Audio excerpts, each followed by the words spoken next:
comes a moment in your life when you look in the mirror and realize you no longer recognize who you've been, but you're not yet sure who you're becoming. Not in a frightening way, not in a collapsing way, but in a sacred, unsettling, quietly powerful way. A moment where your soul whispers, "I'm not who I was, but I'm not yet who I will be."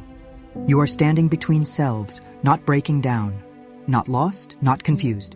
You are in the chrysalis, the doorway between the old identity and the emerging one.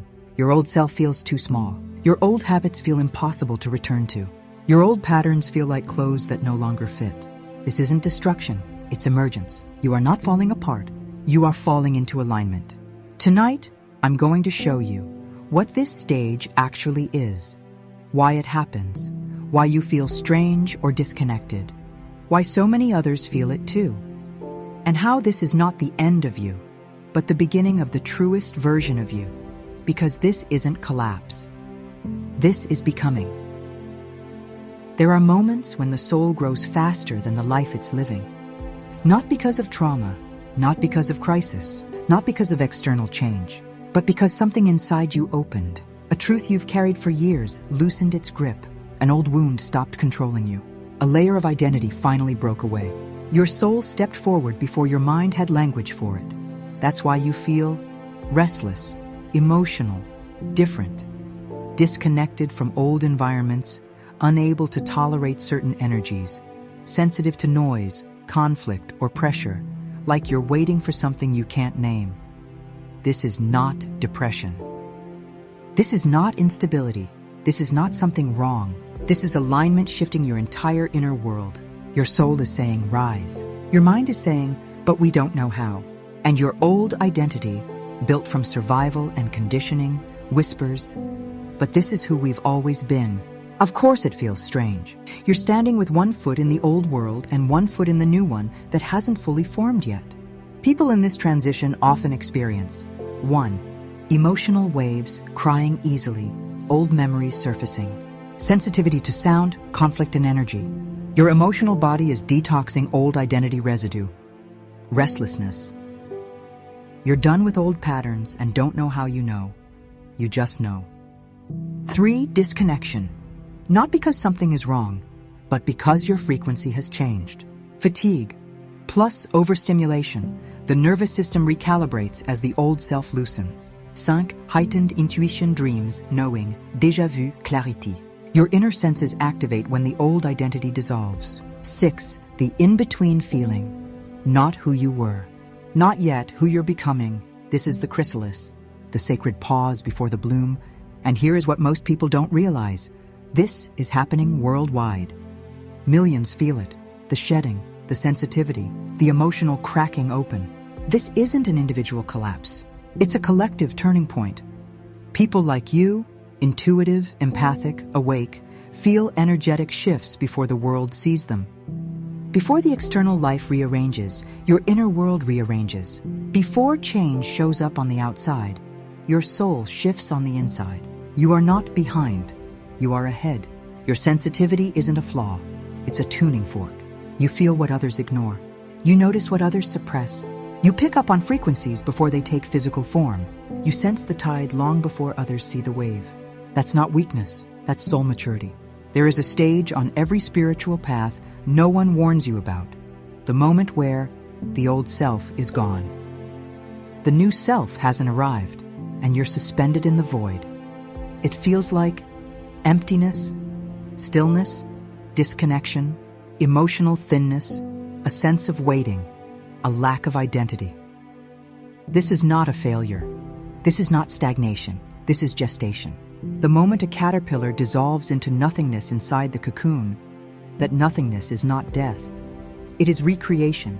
In the void, you are not becoming someone new. You are returning to the self you were before the world shaped you. The mind hates this phase because it wants identity, labels, and certainty. But your soul loves this phase because it finally has space to reshape you. The void is not emptiness, it is subconscious brightness. It is the breath before the transformation. After the dissolving, after the restlessness, after the sacred emptiness, something new begins to breathe inside you, quietly, softly, steadily. New clarity rises, Not mental clarity, soul clarity. I don't want this anymore. This doesn't feel like me. I deserve peace. I'm done with that cycle. The truth becomes louder than fear. Small identity upgrades appear. You start saying no without guilt, strengthening boundaries, trusting intuition, caring less about external approval, choosing peace over chaos, speaking honestly, dropping old habits effortlessly. These aren't changes, they are recalibrations. 3. You return to yourself, not the self built from survival, the self that existed before the world touched you, your natural rhythm, your inner knowing, your true emotional depth. New connections appear. Because your frequency has changed, your relationships change. You attract aligned souls, genuine connections, deeper relationships, people who see your truth, not your wounds. Your external world begins to shift. Without forcing anything, old paths dissolve, new opportunities appear, misaligned relationships fall away, your life reorders around your soul. This is not coincidence, it's consequence. Alignment always reshapes reality. Not everyone gets here. Most people spend their lives wearing masks, repeating patterns, suppressing intuition, clinging to old identities, fearing change more than stagnation. But you reach the point where you stopped lying to yourself. You stopped dimming your light. You stopped ignoring your intuition. You stopped abandoning yourself to belong. You listened to your soul even when you didn't understand it. You were chosen because you can hold this frequency, because your sensitivity, depth, and awareness make you capable of evolving where others stay asleep. You are not just becoming for yourself. You are becoming for others. Your transformation becomes a lighthouse for those still lost in their old identity. This shift in you is not small. It is ancestral. It is soul level. It is cosmic timing. If you take one truth from this journey, let it be this. You are not losing yourself. You are returning to yourself. Everything you're feeling, the restlessness, the sensitivity, the emptiness, the disconnection, is not collapse. It is rebirth. You are shedding the identity built from survival, fear, conditioning, old wounds, expectations, and stepping into the identity built from truth, clarity, peace, intuition, soul alignment, self-respect, emotional freedom. You are walking a path few ever brave, but you're not lost. You're exactly where you're meant to be. The tide retreats before it returns. The seed cracks before it grows. The sky darkens before the light breaks. You're not behind, you're not off track. You're in rhythm with the universe, and the new you is not coming. She is already here, breathing inside you, rising through you, quietly, powerfully, inevitably. And very soon, your life will reflect who you've become. If this video helped you in any way, please leave a heart in the comments. Don't forget to like and subscribe. It helps the algorithm push this video out to people who need it.